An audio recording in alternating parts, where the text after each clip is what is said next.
noches, hermanas. Espero que estén muy bien. Después de este tiempo de alabanza que hemos tenido, que ha sido muy lindo, también para acercarnos, ¿no?, a Dios, por lo menos desde el área de ponernos a pensar ya, ¿no?, qué nos va a decir hoy esta noche, ¿no? Hemos cantado sobre que Él es el Rey, sobre que a Él vamos a abrir nuestro corazón, ¿no? Y entonces que esa sea una realidad esta noche en nuestras vidas, ¿sí? Que si hemos cantado eso, ¿no?, que esta noche le abramos el corazón a Dios. Y si habrán visto en el grupo, o le habrán informado, ¿no?, hoy era el tema de esta noche, el corazón de un vencedor, ¿sí? Y vamos a leer en el libro de Hebreos, ¿sí?, en el capítulo 3, para que ya vayan buscando. La Biblia tiene muchas cosas que decir sobre el corazón, ¿verdad? Un montón de cosas. Seguro saben un montón de versículos que hablen sobre el corazón, ¿no? Y si lo hace es porque es de suma importancia, ¿no?, el cuidado de él, ¿no?, el saber qué lugar debe ocuparse en cada cosa en nuestro corazón, ¿no? A veces la Biblia va a usar la palabra corazón para referirse a más que solo las emociones, más que solo el órgano como tal, ¿no? Bueno, esta noche vamos a hablar de un corazón que está duro, ¿no?, endurecido, vamos a decir. Y Dios siempre usa ejemplos en su palabra para mostrarnos, ¿no?, lo que Él nos quiere enseñar, o un error que pasó para que no se repita de nuevo. Entonces, vamos a leer sin más el capítulo 3 de Hebreos, en el versículo 7. Dice: por lo cual, como dice el Espíritu Santo, si oyereis hoy su voz, no endurezcáis vuestros corazones. Entonces, vamos a poner ahí el versículo, que lo tengo ahí, la frase, ¿verdad? Así empieza esta lectura que vamos a tener ahora. Te lo voy a poner acá también, así como yo. Bien, si oyereis hoy su voz, no endurezcáis vuestros corazones. Sí, así que esta noche, que ese sea el pensamiento, ¿no?, que nos llevemos a la casa, ¿no? Si hoy oímos la voz de Dios, no endurezcas tu corazón, ¿sí? Y si no sabes qué es endurecer el corazón, bueno, ahora vamos a ver eso, qué es un corazón endurecido y cómo no hacerlo, ¿no? Cómo no endurecer nuestro corazón. Entonces dice: no endurezcas vuestros corazones como en la provocación, en el día de la tentación en el desierto, donde me tentaron vuestros padres, donde me probaron y vieron mis obras 40 años, a causa de lo cual me disgusté contra esa generación y dije: siempre andan vagando en su corazón y no han conocido mis caminos. Hasta ahí nada más vamos a leer ahora. Entonces, vamos a ver que un corazón endurecido tiene ciertas características, ¿sí? En el caso de esta lectura que estamos viendo, el autor de Hebreos está hablando del pueblo de Israel, ¿sí?, y del pueblo de Israel en los tiempos en donde anduvieron por el desierto, ¿no? Y dice que ellos tenían un corazón así, endurecido, ¿no? ¿Y cuál era el pecado quizás del pueblo de Israel? Bueno, había bastantes, ¿no? Pero el que más marcaba al pueblo de Israel era su incredulidad, ¿no? Cómo vez tras vez seguían probando y tentando a Dios, a pesar de que Él ya les había mostrado su fidelidad, ya les había mostrado su provisión en el desierto, ya les había mostrado su poder, ya les había mostrado su presencia, y el pueblo seguía mostrando este rasgo de no creer en su poder, de no creer en Él. Vamos a leer un solo versículo que está en Números 14-22. Solo lo vamos a mencionar para que vean qué dice Dios de ellos, ¿no?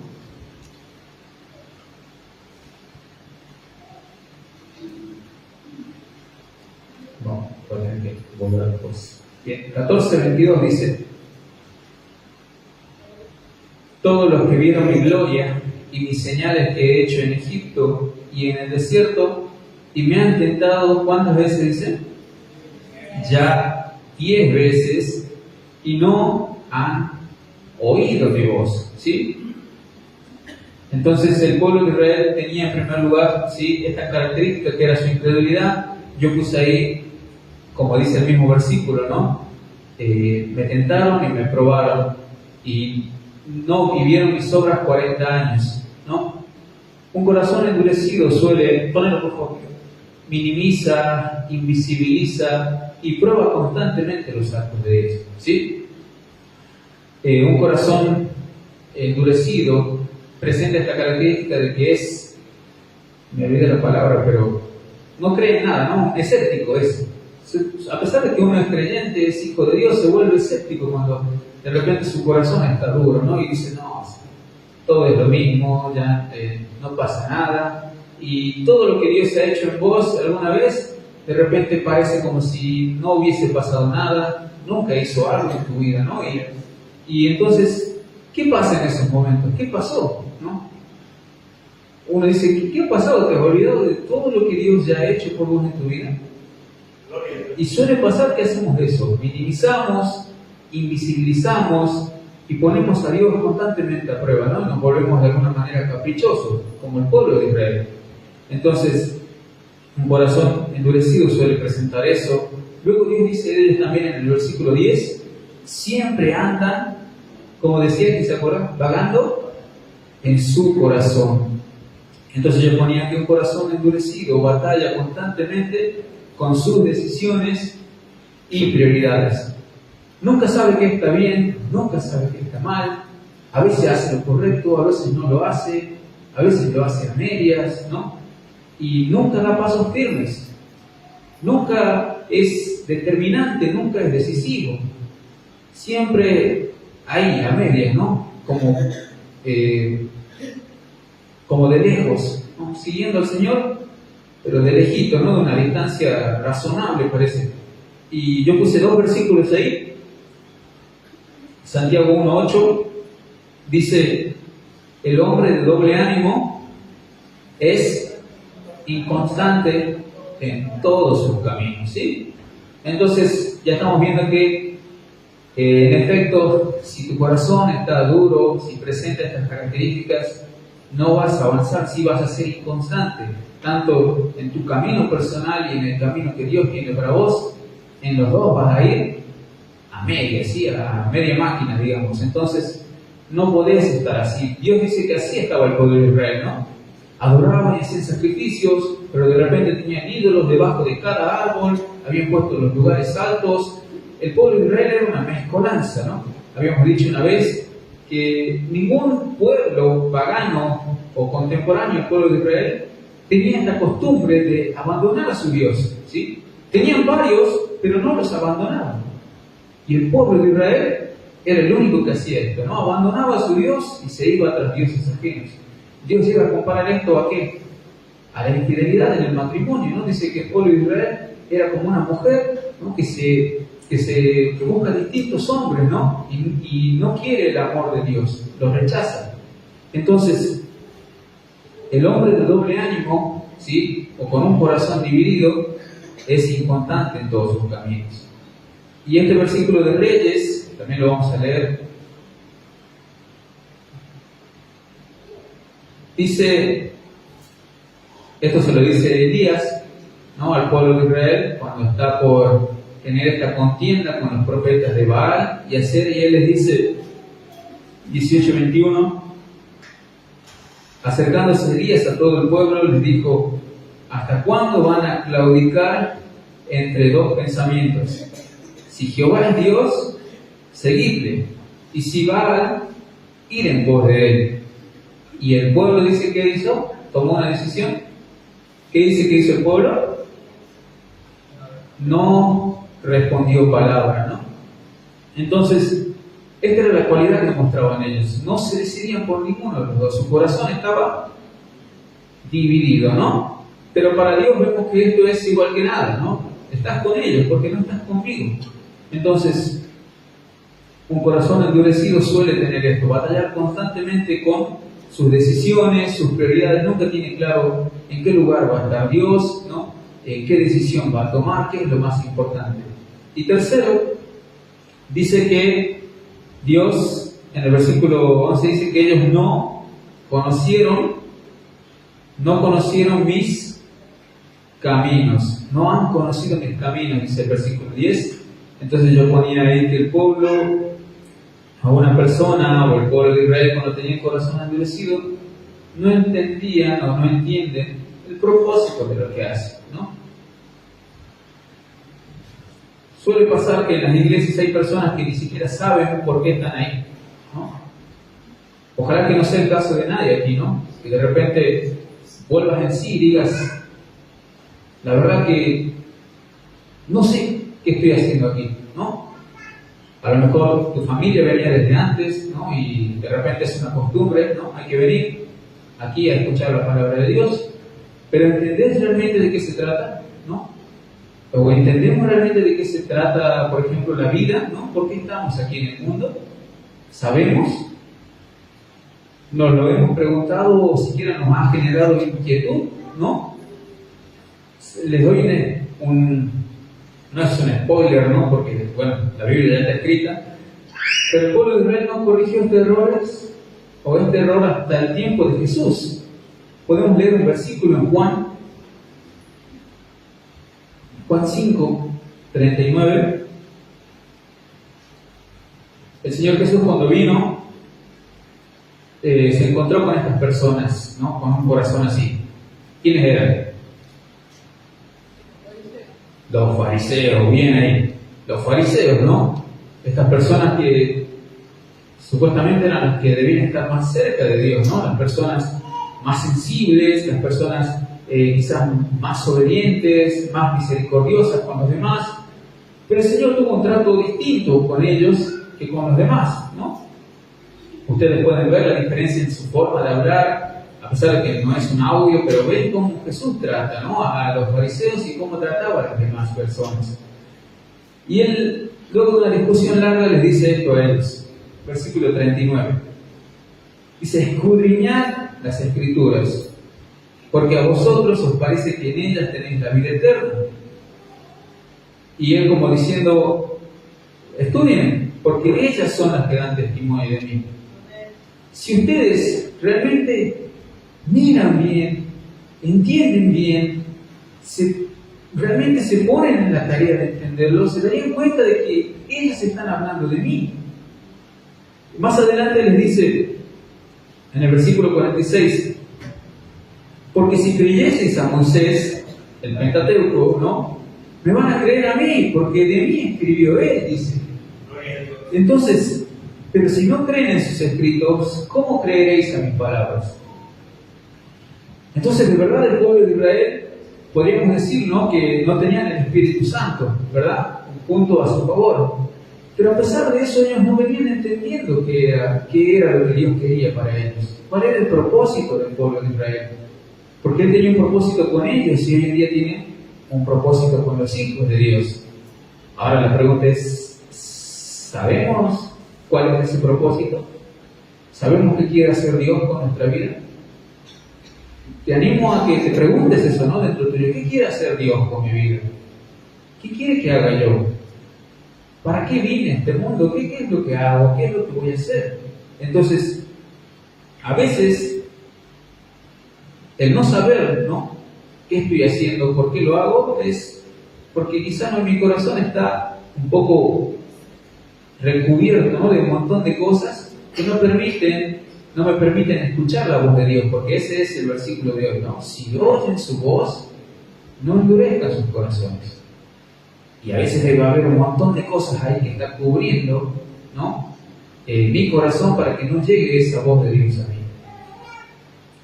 Ahora, la palabra de Hebreos continúa y nos muestra, además de las características de un corazón endurecido, nos muestra una exhortación para ese corazón. Perdón, nos faltó una, ¿no? Es lo mismo que dije, disculpen. Son las preguntas que estaba planteando, ¿no? Conozco a Dios, entiendo sus caminos. Y vamos ahora sí. vemos ahora que se nos presenta en el versículo una exhortación. Dice, el versículo, dale uno por favor, del versículo 12 dice: mirad, hermanos, que no haya en ninguno de vosotros corazón malo de incredulidad para apartarse del Dios vivo. Antes exhortaos los unos a los otros, para que ninguno de vosotros se endurezca por el engaño del pecado. Entonces, en primer lugar nos pide que estemos pendientes, ¿sí? Dice, mirad, hermanos, ¿no? Dios está pidiendo que estemos pendientes. ¿De qué? Dice que hay que asegurarnos de que no haya alguien, no quise poner con el corazón endurecido, ¿no? Pero alguien que esté así, ¿sí? Lo dice él, miren que no haya ninguno de vosotros o alguno de vosotros corazón malo de incredulidad para apartarse del Dios vivo. Entonces esto es una tarea congregacional, ¿sí? Entre todos debemos asegurarnos de que nadie tenga un corazón así, ¿no? De que nadie esté pensando en apartarse de Dios. Otra cosa que nos muestra aquí es cuál es el fruto de este endurecimiento, perdón, cuál es la causa, ¿sí? Y es, dice ahí, por causa del engaño del pecado, ¿sí? Entonces esa es la causa por la que podríamos, o podría alguna persona alejarse o endurecer su corazón. Luego dice que debemos corregirnos unos a otros, ¿sí? Dice, antes exhortaos los unos a los otros cada día, entre tanto que se dice hoy, para que ninguno de vosotros se endurezca por engaño del pecado. Entonces esta es una buena costumbre, es una buena algo que se nos está pidiendo, ¿no? Que debemos hacer. Y a lo mejor no hacemos, ¿no? Hoy en día cualquier corrección, ¿no? Es tomada como crítica, ¿no? O es tomada como malintencionada. Y esos son frutos también de, bueno, del corazón endurecido, ¿no? Cuando alguien te quiere decir algo por tu bien, y yo siempre soy de decir, en tu reacción está justamente si necesitas o no ese consejo, ¿no? ¿Cómo reaccionar cuando alguien te corrige? Y a veces tu reacción habla mucho, ¿no? Más allá de lo que vos puedas decir, tu reacción habla mucho de si necesitas o no ese consejo. Entonces, nosotros esto lo estamos dejando atrás, no nos solemos corregir. Ya dejamos de hacerlo porque justamente tenemos miedo de que esa persona lo vaya a tomar mal o venga una represalia, ¿no? Y a veces también un impedimento de hacer correcciones, o la palabra que usa aquí exactamente es exhortar, ¿no? Yo usé un sinónimo, pero no es exactamente lo mismo, ¿no? No lo hacemos porque a veces tenemos cosas que no creemos que no nos dan la autoridad para corregir, ¿verdad? Y tenemos miedo de que esa persona nos diga, pero si vos sos igual, o vos sos peor, ¿qué me debería decir algo a mí, no? Y bueno, entonces si ese es el impedimento para que yo exhorte a mi hermano, haga correcciones, cambiemos, ¿no? Cambiemos, seamos irreprensibles, seamos personas ejemplares, para que en el momento que demos una corrección a alguien, justamente no tengan de dónde agarrarnos, ¿no? Y digan, bueno, sí, la verdad, tenés razón, ¿no? Y luego están las formas de cómo corregir, ¿verdad? Hay que hacerlas con amor, ¿no? Poniéndonos siempre en el lugar de la persona. Entonces esto es un recurso muy valioso que no estamos usando, pero quizá deberíamos empezar a usar más, ¿no? Corregirnos. Y tercero, lo que ya dije, cuidarnos de los engaños del pecado, ¿sí? El pecado tiene esta cualidad de disfrazarse, de mutar, ¿no? A mí una vez me enseñaron que el pecado es como la materia, ¿no? Nunca se pierde, siempre se transforma, ¿no? Y eso suele pasar, ¿no? A veces creemos que el pecado está fuera de nuestra vida, pero no, se ha transformado en otra cosa, ¿no? La arrogancia, vanidad, qué sé yo, y un montón de cosas que suelen pasar, porque el pecado quiere sobrevivir en nuestra naturaleza, ¿no? Quiere seguir vivo la mayor cantidad de tiempo posible, y si es posible, tomar el control de todo, ¿no? Y eso no puede pasar. Y es un deber, como le digo, congregacional. Es un deber de nosotros como hermanos cuidarnos mutuamente, ¿no? Para eso nos tenemos, para eso estamos, para eso nos congregamos, ¿verdad? Entonces, ahí el autor de Hebreos hace una exhortación para nuestro corazón. ¿Y qué más? Dice ahí que nos recuerda, ¿no? El versículo 16 hace una serie de preguntas. Leamos, dice: ¿quiénes fueron los que, habiendo oído, le provocaron? ¿No fueron todos los que salieron de Egipto por mano de Moisés? ¿Y con quiénes estuvo él disgustado 40 años?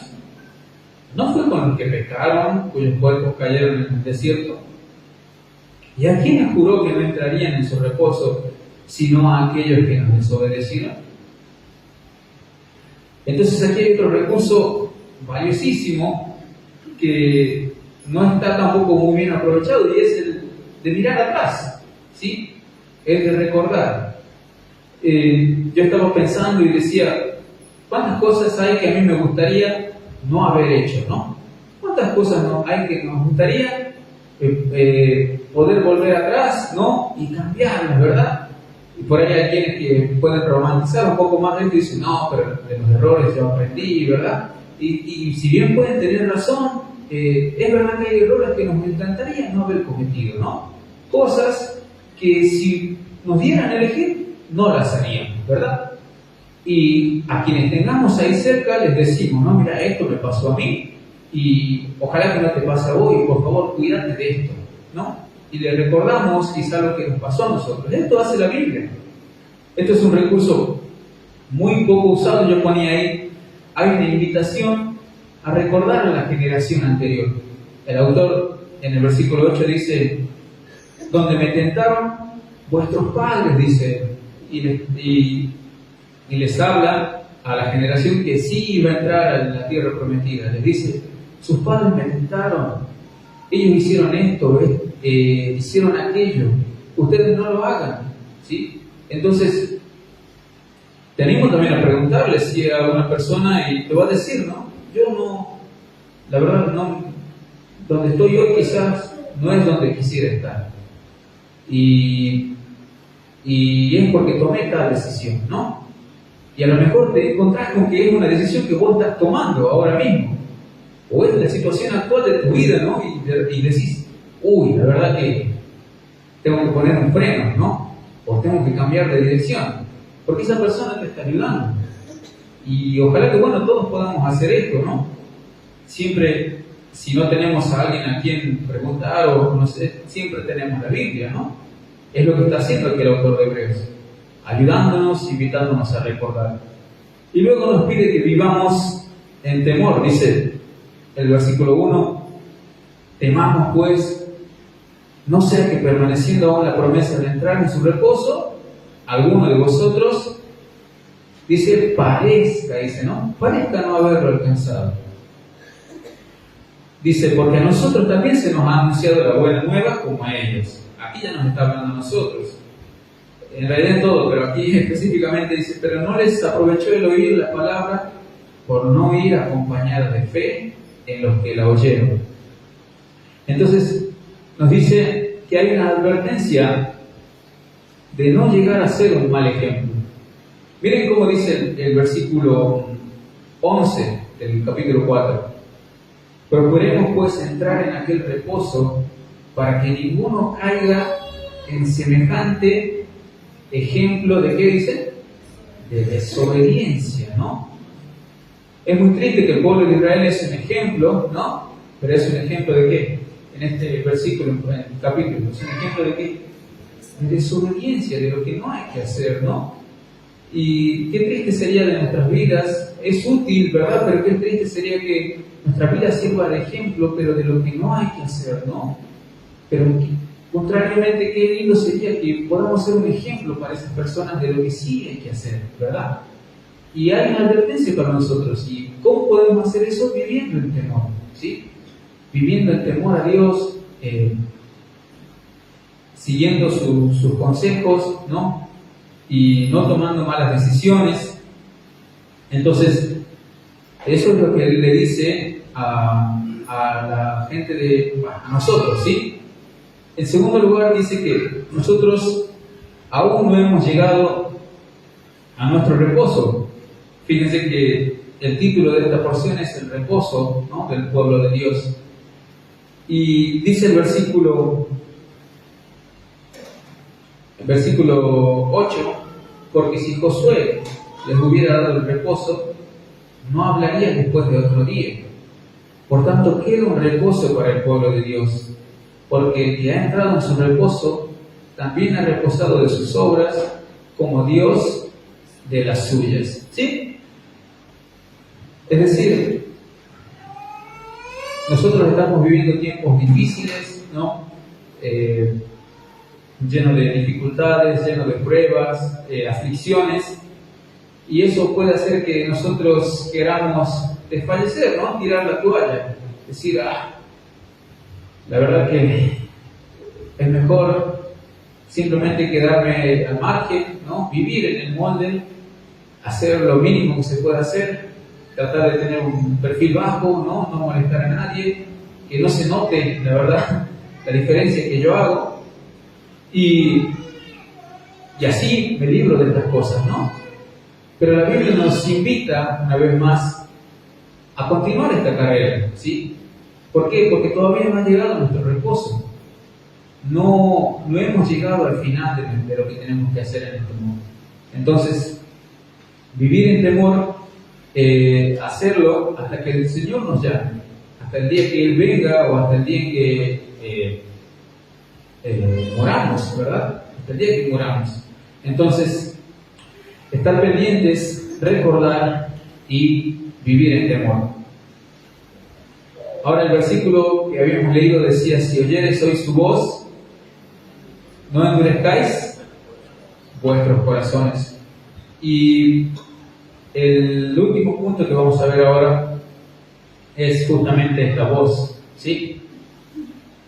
Una voz al corazón. Cuando yo lo escribí, no sé por qué me sonó a programa de radio, algo así como Una luz para el camino, Semillas al aire, algo así creo que se llama otra vez. Y bueno, puse esto y decía, parece el título de programa radial, pero más que pensar en eso, ¿saben qué también pensé? Yo cuando estaba preparando esto, solo quería meditar sobre el versículo 12, ¿no? Que dice, la palabra de Dios es viva y eficaz y más cortante que toda espada de 2 filos y penetra hasta partir el alma y el espíritu, las coyunturas y los tuétanos y discierne los pensamientos y las intenciones del corazón. ¿Sí? Pero ¿saben qué me pasó? Que a mí me pareció que el versículo había salido de la nada, ¿no? Porque vean que está hablando del reposo, ¿no? Está hablando del reposo del pueblo de Israel y de la nada te da un versículo potente sobre la Biblia, ¿no? Eso es lo que solemos pensar cuando lo leemos así aislado. Entonces yo me puse a leer más, ¿no? Detenidamente y ahí me di cuenta como que es todo un solo entramado de ideas que tienen una cosa en común, ¿sí? Y eso me sorprendió porque yo dije, solo quería hablar de este versículo, pero de repente aquí hay toda una idea completa. Todas las cosas que hay aquí que tienen relación. El pueblo de Israel, a la vida todos, para que no olviden. El pueblo de Israel, cuando él habla de que el pueblo de Israel los tentó y cuando él decidió que ellos no iban a entrar a la tierra fue cuando se golpeó una roca, ¿no? Para que salga agua de ella. Y está hablando del corazón, ¿verdad? De la infidelidad perdón, de la incredulidad y en medio de todo eso dice, no endurezcan su corazón, porque David lo dijo, si oyeres hoy su voz, no endurezcan vuestros corazones.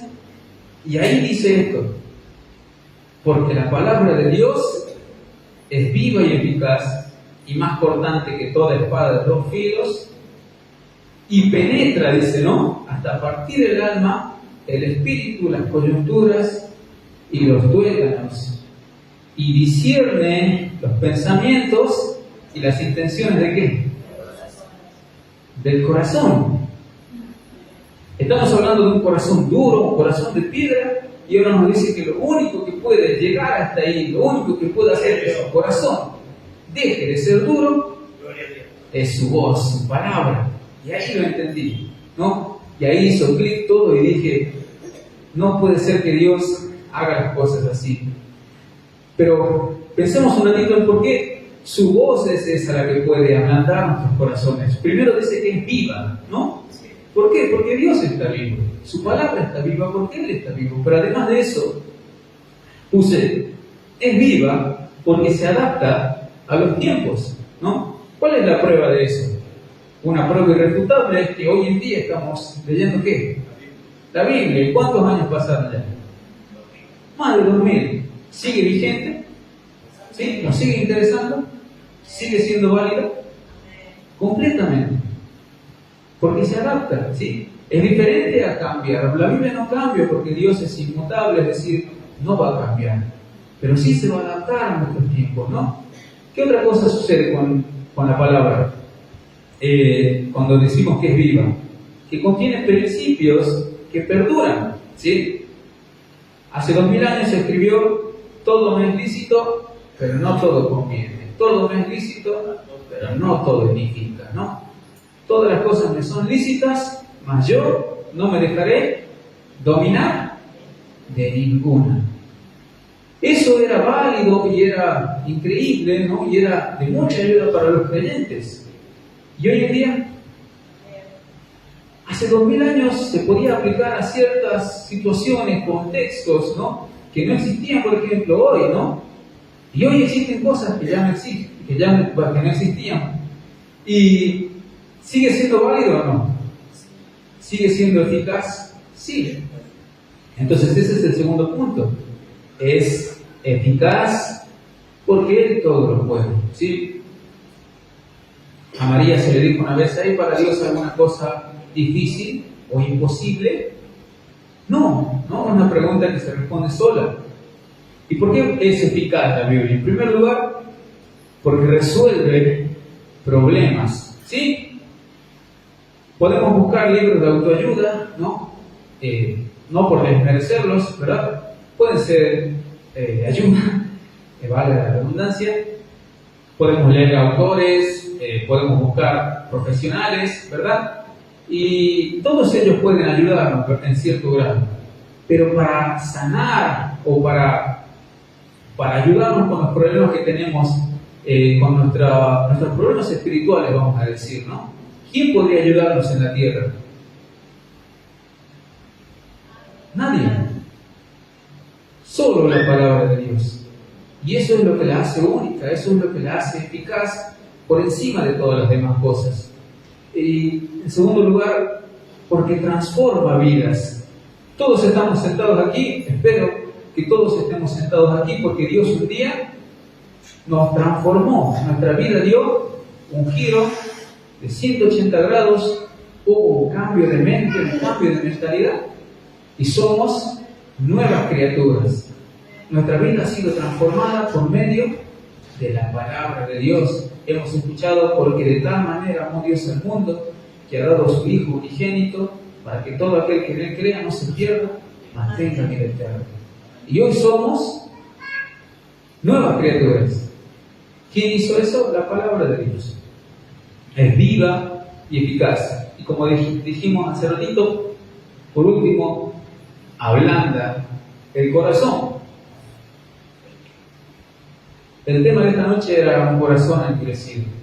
Y a lo mejor hay alguien con ese corazón aquí hoy, ¿sí? A lo mejor ya conociste a Jesús, ya le entregaste tu vida, pero los problemas, la incredulidad, ¿no? Todas las cosas que te rodean todos los días han hecho que ha formado ahí una carcasa, ¿no? Y ya todo te sabe igual, nada es especial para vos, nada te conmueve, ¿no? De repente todo te da lo mismo. Y también debe haber personas que nunca han escuchado hablar de Dios. Nunca se te ha hablado del amor de Dios hacia tu vida, que un día entregó a Jesús, ¿no? En esa cruz para que vos puedas ser salvo de tu pecado. Entonces, Para vos, que tenés el corazón así y pensás que nada te va a ayudar, ¿no? Ya has intentado muchas cosas, ya has tratado con, como decíamos, profesionales, libros, audios, no sé, todo lo que has intentado hacer no te ha dado resultado. La palabra de Dios lo va a hacer. Ese es su poder, esa es su cualidad más hermosa. Transforma tu vida, ablanda tu corazón. Ese es el corazón que Dios quiere que tengamos, un corazón dócil, sensible, obediente, humilde, misericordioso. Ese es el corazón que te ha dado. El pecado puede quizá desdibujar un poco eso, pero eso es lo que Dios te ha dado cuando has recibido a Cristo en tu corazón. Entonces, quería terminar con una promesa, porque a lo mejor no me crees, ¿no? Y había puesto un versículo aquí que está en Ezequiel. Dice: les daré un nuevo corazón y les infundiré un espíritu nuevo. Les quitaré ese corazón de piedra que ahora tienen y les pondré un corazón de carne. Si nunca has escuchado este versículo, déjame decirte una buena noticia. Esta promesa ya ha sido cumplida. ¿Sí? Si vos ya sabías esto, ¿no? Pero de repente tenés el corazón endurecido, Dios te lo puede volver a dejar como es de Él. Pedile en oración: Señor, dame un corazón sencillo, un corazón humilde de nuevo, ablanda mi corazón. Quiero ser otra vez sensible a tu voz. Quiero que todo lo que me enseñes, todo lo que me digas, haga que yo tome decisiones. Quiero ser determinante con el pecado, no quiero que reine más en mi vida. Y así poder tener el corazón que te agrade. Si no habéis escuchado esto, ¿no? Y capaz que pensás que la oferta ya terminó, ¿no? Ya no hay tiempo para alcanzarla, no, tampoco. Hoy le podés pedir a Dios esto. Esta promesa es para todos. Si querés un corazón nuevo, le puedes pedir a Dios que te lo dé. Y Él lo va a hacer. Es tu oportunidad. A lo mejor está duro tu corazón. Has pasado muchas cosas malas, problemas, dificultades. Pero Dios te puede cambiar.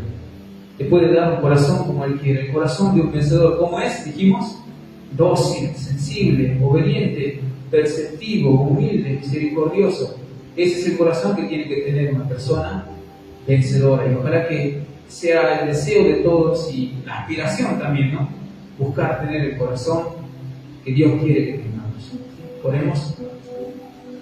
Padre, gracias por tu palabra, Señor. Nuestro corazón, Señor, se llena de basura. Se llena, Señor, de cosas que dificultan, Señor, oír tu voz. El pecado, Señor, hace que se endurezca y cada vez sea más difícil escucharte, Señor. Al punto que tu voz no es clara, Señor, para nosotros. Al punto que quizás ya ni la escuchamos, Señor. Pero hoy es una oportunidad más. Y tú, Señor, te dignas, por amor, Señor, de tu nombre y por amor a nosotros, una vez más, Señor, hablarnos, una vez más, Señor, tocar la puerta de nuestro corazón, Señor. Deseando, Señor, tener comunión con nosotros, deseando cenar, Señor, con nosotros. Queremos, Señor, que habites en Él. Queremos, Señor, que esas personas que no te conocen, Señor, hoy puedan entregarte, Señor, lo más preciado que tienen, es su corazón, Señor. A nosotros que ya, Señor, te hemos recibido, ayúdanos, Señor, a mantener siempre un corazón sencillo, humilde, Señor, que escuche tu voz. Queremos, Señor, vivir en victoria y sabemos que solo lo haremos, Señor, por medio de escuchar tu voz, Padre. Te lo pedimos en el nombre del Señor Jesús. Amén. Bendiciones, Señor.